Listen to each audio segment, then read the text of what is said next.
بسم اللہ الرحمن الرحیم۔ قربانی کا قصہ اسلامی تاریخ کا ایک اہم واقعہ۔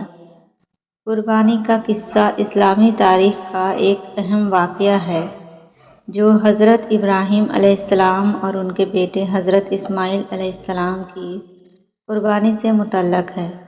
یہ قصہ قرآن مجید میں بیان ہوا ہے اور مسلمانوں کے لیے ایمان، اخلاص اور اللہ کی رضا کی اعلیٰ مثال ہے۔ حضرت ابراہیم علیہ السلام اللہ کے نبی تھے اور ان کی دعا پر اللہ نے انہیں حضرت اسماعیل علیہ السلام کی صورت میں بیٹا عطا کیا۔ حضرت ابراہیم علیہ السلام اللہ کے حکم پر ہر وقت عمل کرنے کے لیے تیار رہتے تھے۔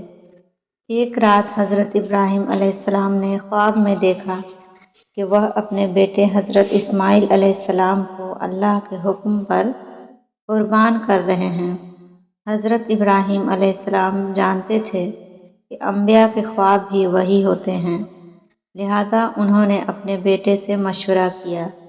حضرت ابراہیم علیہ السلام نے اپنے بیٹے سے کہا، بیٹا، میں نے خواب میں دیکھا ہے کہ میں تمہیں ذبح کر رہا ہوں، بتاؤ تمہاری کیا رائے ہے؟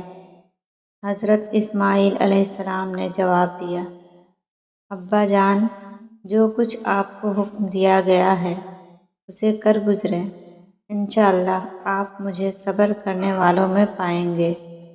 حضرت ابراہیم علیہ السلام نے اللہ کے حکم پر عمل کرنے کی نیت سے اپنے بیٹے کو لے کر قربانی کے مقام کی طرف روانہ ہوئے۔ وہاں پہنچ کر حضرت اسماعیل علیہ السلام نے اللہ کی رضا کی خاطر صبر و شکر کے ساتھ اپنی گردن پیش کر دی۔ جب حضرت ابراہیم علیہ السلام نے اپنے بیٹے کی گردن پر چھری چلائی تو اللہ نے اسماعیل علیہ السلام کی جگہ ایک عظیم مینڈھا بھیج دیا۔ اللہ تعالیٰ نے حضرت ابراہیم علیہ السلام کے اخلاص اور ایمان کی تعریف کی اور اس قربانی کو رہتی دنیا تک کے لیے ایک عظیم مثال بنا دیا۔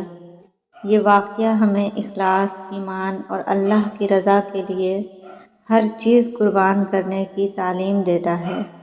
اس سے یہ بھی معلوم ہوتا ہے کہ اللہ تعالیٰ اپنے بندوں کی قربانی اور اخلاص کی قدر فرماتے ہیں اور انہیں بہترین انعامات سے نوازتے ہیں۔ اسی قربانی کی یاد میں مسلمان ہر سال عید الاضحیٰ مناتے ہیں اور جانوروں کی قربانی کرتے ہیں۔ اس عمل کا مقصد حضرت ابراہیم علیہ السلام کی سنت کو زندہ رکھنا اور اللہ کی رضا حاصل کرنا ہے۔ یہ قصہ اسلامی تاریخ میں ایمان، اخلاص اور اللہ کی اطاعت کی بہترین مثال ہے اور مسلمانوں کے لیے مشعل راہ ہے۔ اللہ پاک ہم سب کو سچے اور نیک دل کے ساتھ قربانی کرنے کی توفیق عطا فرمائے، آمین ثم آمین۔